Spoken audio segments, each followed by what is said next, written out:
When it comes to nuke capabilities, it was Syria, and Iran. Really? Yeah, Syria. Because what Syria had were launchable chemical weapons, which we then saw them use later on.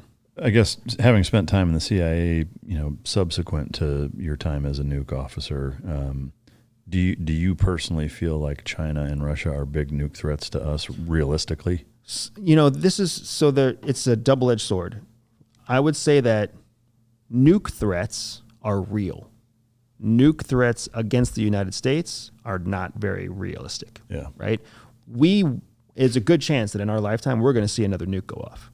It's not going to fucking happen in the United States because every country in the world knows nobody outperforms our nuclear capability. So to launch against us guarantees that we will launch back and you're going to be decimated, right? Yeah. Whereas we are also a reactive, and everybody knows this, we have a reactive nuclear policy, which means we're not going to launch a nuclear missile unless somebody else executes first strike, and we believe with high confidence that that first strike is destined for the United States. So consider what Iran did to Israel after Israel killed some leader. Actually, after Israel bombed the Iranian outpost in Syria. They sent 300 drones to Israel, right? Well, in the weeks before those drones, Iran told everybody.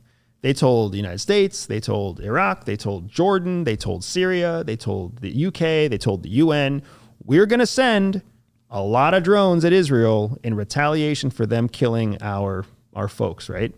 So they announced it to the whole world because the one thing they did not want was for anybody to misunderstand that those drones were headed to Israel. If they would have thought those drones were headed to an American aircraft carrier, or if those drones were headed to an air base in Jordan or Iraq, they knew shit was going to go nasty. So they announced it to everybody.